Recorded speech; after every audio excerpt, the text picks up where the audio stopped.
막 바쁜데 막 크게 뚫어가.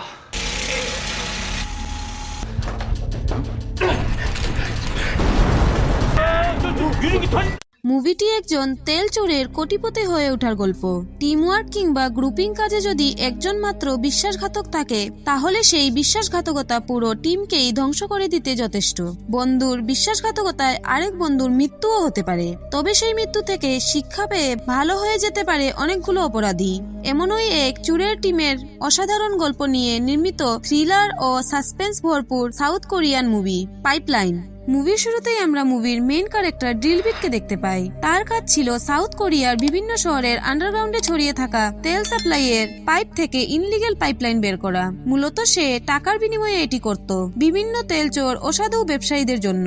এই কাজে মৃত্যু ঝুঁকি থাকা সত্ত্বেও ড্রিলবিট এটাতে ছিল একজন এক্সপার্ট লোক, তাই তার রেটও হাই ছিল। এরপর আমরা স্ট্র নামের একজন তেল ব্যবসায়ীকে দেখতে পাই, যে জেনারেল নামের একজন দালালের মাধ্যমে ড্রিলবিটের সাথে কাজের চুক্তি করতে চাইছিল।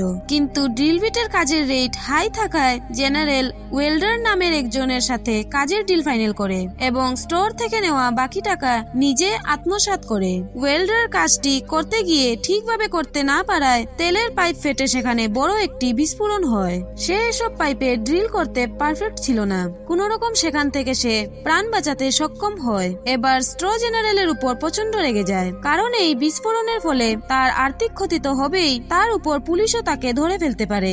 পুলিশ বিস্ফোরণের পুরো জায়গাটা তদন্ত করতে গিয়ে একটি ড্রিল মেশিন খুঁজে পায়। এতে মানসিক নামের একজন পুলিশের সন্দেহ হয় যে এটা কোনো দুর্ঘটনা নয়, বরং কেউ ড্রিল মেশিন দিয়ে পাইপে অবৈধ পাইপলাইন তৈরি করতে গিয়ে এটি বিস্ফোরণটা ঘটিয়েছে। কিন্তু মানসিকের এই যুক্তি কেউই কানে তুলছে না। কিন্তু মানসিকও ছাড়ার পাত্র নয়। সে 5 বছর হলো ড্রিলবিটের পেছনে পড়ে আছে।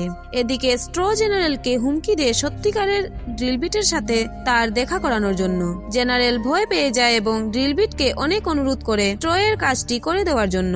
ড্রিলবিট তখন জেনারেলের অনুরোধে ট্রয়ের কাজটি করে দেয়। ট্র ড্রিলবিটের কাজের দক্ষতা দেখে ড্রিলবিটকে বিখ্যাত ব্যবসায়ী জিয়ানের সাথে পরিচয় করিয়ে দেয়। বিখ্যাত ব্যবসায়ী জিয়ান তার ব্যবসায়ে লস করে প্রচুর ঋণে পড়ে গিয়েছিল।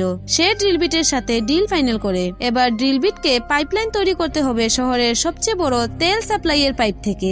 জিয়ান তাকে শর্ত দেয় যে কাজটি শেষ হওয়ার আগে পর্যন্ত এ কাজে সম্পর্কিত কোনো ব্যক্তি বাইরে যেতে পারবে না। এবার ড্রিলবিট আরো 4 জনের সাথে একটি টিম তৈরি করে। এই 4 জনের ভেতরে ওয়েল্ডারও ছিল।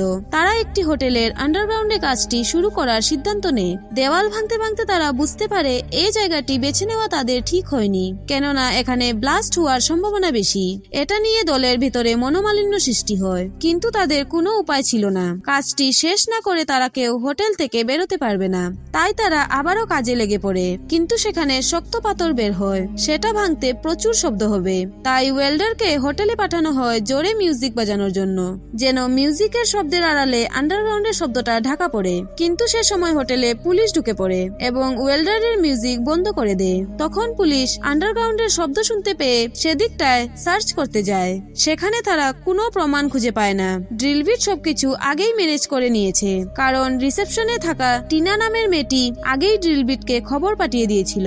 এরপর এক রাতে ওয়েল্ডার তাদের কাছে থাকা সমস্ত টাকা নিয়ে হোটেল থেকে পালানোর প্ল্যান করে, কিন্তু ড্রিলবিট তাকে ধরে ফেলে। ওয়েল্ডারের পালানোর খবর শুনে জিয়ান তাকে শাস্তি দেয়, আর এখান থেকেই শুরু হয় ওয়েল্ডারের বিশ্বাসঘাতকতার নতুন ধাপ। সে জিয়ানকে ড্রিলবিট এর সব ইনফরমেশন দিতে থাকে। একদিন আন্ডারগ্রাউন্ডে কাজ চলাকালীন পুলিশ আসে, আর তারা মেটাল ডিটেক্টর দিয়ে সার্চ করে।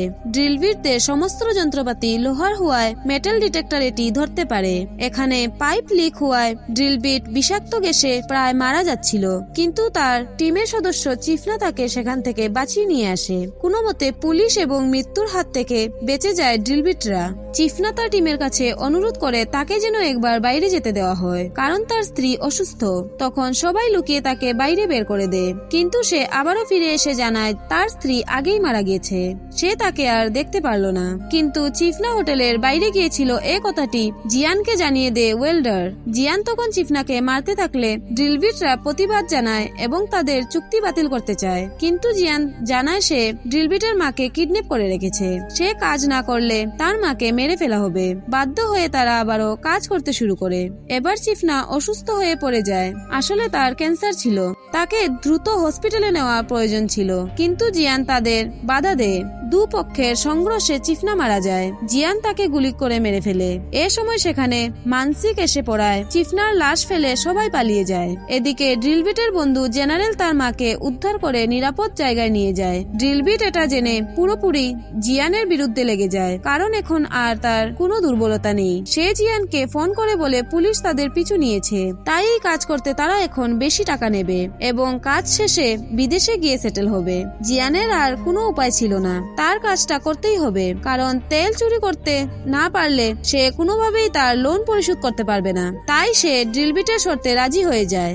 ড্রিলবিট তার টিম নিয়ে আবারও কাজে লেগে পড়ে, কিন্তু একদিন সন্দেহবশত ড্রিলবিট নিজেই ওয়েল্ডারকে ফলো করে। তখন তার কাছে সব পরিষ্কার হয়ে যায়। ওয়েল্ডারই সেই বিশ্বাসঘাতক যে তাদের সব ইনফরমেশন জিয়ানকে দেয়। সে ওয়েল্ডারকে জিয়ানের সাথে কথা বলতে দেখে, কিন্তু সে সময় সেখানে পুলিশ মানসিক আশায় ড্রিলবিট দৌড়ে পালায়। পুলিশের ধাওয়ায় সে নিচু জায়গায় জঙ্গলে পড়ে যায় আর প্রচন্ড আঘাত পায়, কিন্তু পুলিশ তাকে খুঁজে পায় না। এই অসুস্থ শরীর নিয়েই পরদিন ড্রিলবিট পাইপলাইন ছিদ্র করছিল, কিন্তু সে পর্যাপ্ত শক্তি পাচ্ছিল না, বারবার ছিটকে পড়ে যাচ্ছিল। তখন সে ওয়েল্ডারকে কাজটি করতে বলে, যদিও ওয়েল্ডার কাজটি করতে ভয় পাচ্ছিল, কিন্তু ড্রিলবিটের অনুপ্রেরণায় কাজটি সফলভাবে সম্পূর্ণ করতে সক্ষম হয়। এবার ড্রিলবিট তেলের লাইন অন করে দিয়ে জিয়ানকে টাকা দিতে বলে। টাকা না দিলে আর তেল পড়বে না বলে সুইচ অফ করে দেয়, কিন্তু কিছুক্ষণ পরই লুকিয়ে ওয়েল্ডার সুইচ অন করে দেয়। এতে ড্রিলবিট এবং ওয়েল্ডারের হাতাহাতি শুরু হয়। ড্রিলবিট জানায় তার এই বিশ্বাসঘাতকতায় চিফনা মারা গেছে, অথচ মৃত্যুর আগে সে তার সব অর্থ ওয়েল্ডারের ছেলের জন্য রেখে গিয়েছে। এটা শুনে ওয়েল্ডারের বিবেকের নাড়া দিয়ে উঠে। সে বুঝতে পারে মানসিকের সাথে হাত মেলানো তার ঠিক হয়নি। এদিকে জিয়ান তখন ড্রিলবিটদের টাকা তো দেই না, বরং সবাইকে বেঁধে রাখে তেলের সবচেয়ে বড় ফ্যাক্টরিতে। চালাকি করে মানসিককেও তাদের সাথে বেঁধে ফেলে এবং পুরো ফ্যাক্টরিতে বোম সেট করে, কারণ সে প্রচুর পরিমাণে তেল রিজার্ভ করে রেখেছিল। এখন এই বড় তেলের ফ্যাক্টরি উড়িয়ে দিলে পুরো দেশে তেলের সংকট পড়বে, আর সে তখন জমজমাট ব্যবসা করতে পারবে। কিন্তু ড্রিলবিট তার কৌশল ঘাটিয়ে সব বোম পানিতে ফেলে দেয়। এরপর দুপক্ষের প্রচন্ড লড়াই হয়। লড়াই শেষে ড্রিলবিটের গ্রুপ জিতে যায়। মানসিক তাদেরকে আইন নিজের হাতে তুলে নিতে বাধা দেয়। পুরো টিম আত্মসমর্পণ করে এবং আর কখনো অবৈধ কাজ করবে না বলে প্রতিজ্ঞা করে। শাস্তি শেষে তারা যখন জেল থেকে বের হয়, সকলেই নিজের জ্ঞান ও দক্ষতা ভালো কাজে লাগাতে শুরু করে। তাদেরকে ফলো করে মানসিক বুঝতে পারে এখন আর এই গ্রুপটি দেশের জন্য ক্ষতিকর নয়, বরং এরা এখন দেশের সম্পদ। একটা দুর্ধর্ষ টিমের এই অসাধারণ পরিবর্তনের মাধ্যমেই শেষ হয় জনপ্রিয় সাউথ কোরিয়ান মুভি পাইপলাইন। আপনাদের যদি এই অসাধারণ মুভিটি ভালো লেগে থাকে অবশ্যই কমেন্টে লিখে জানাবেন, আর ভিডিওটি ভালো লাগলে অবশ্যই আপনারা লাইক, শেয়ার এন্ড সাবস্ক্রাইব করে নিন। আজকের জন্য ধন্যবাদ।